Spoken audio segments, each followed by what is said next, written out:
Nurayna, sabahınız xeyir olsun. Müdafiə Nazirliyinin qarşısındayıq. Çünki 5 il öncə bugündən etibarən hər kəsin, Azərbaycan xalqının gözü Müdafiə Nazirliyinin xəbərlərində idi ki, rəsmi formada hansı informasiyalar ötürüləcək deyə və qeyd eləmək istəyirəm ki, 27 sentyabr tarixinə qədər Ermənistan tərəfindən Azərbaycanın mülki əhalisi, hərbi obyektləri atəşə tutulurdu və bu istiqamətdə əks həmlə olaraq, qarşılıqlı cavab tədbiri olaraq Azərbaycan tərəfindən dəmir yumruq altında bir əməliyyata başladılar. Ancaq bu 44 günlük vətən müharibəsi ilə qeyd olundu və hər gün 44 gün ərzində Azərbaycan ordusu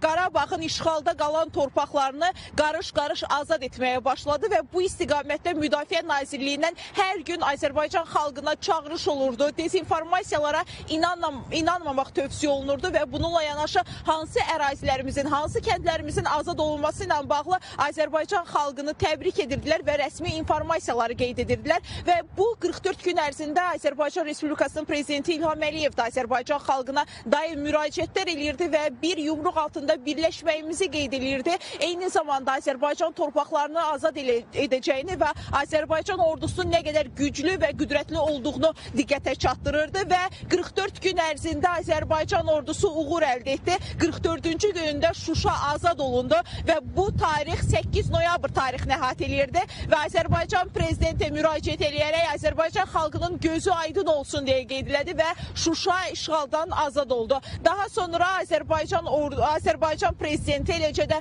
Rusiya Federasiyası prezidenti və Ermənistan baş naziri Nikol Paşinyan arasında üçlü formatda 10 noyabr tarixində kapitulyasiya aktına imzalar atıldı və bundan sonra Ermənistan tərəfi əraziləri tərk etməli, hərbi texnikalarını isə ərazidə buraxmalı idi. Bundan sonra isə dekabr ayında parad keçirildi və paradda dünyanın gözü Azərbaycanda idi. Azərbaycan qənimətləri göstərirdi, Ermənistan tərəfindən aldığı qənimətləri və qeyd eləmək istəyirəm ki, bir il sonra artıq 2021-ci ildən etibarən Qənimətlər Parkı inşa olundu və həmin Qənimətlər Parkında həmin hərbi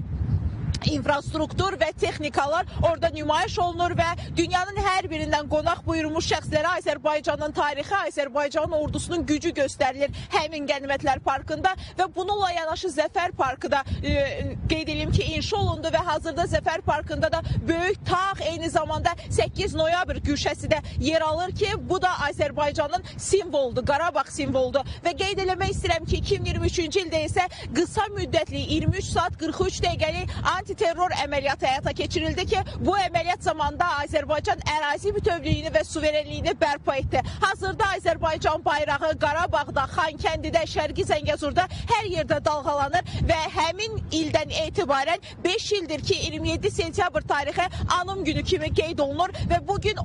saat 12:00-da sükut olacaq bir dəqiqəlik və həmin kadrlarda izləyicilərimizin diqqətinə çatdırmağa çalışacaq. Ancaq bu saata deyəcəyim informasiyalar hələlik bundan ibarətdir.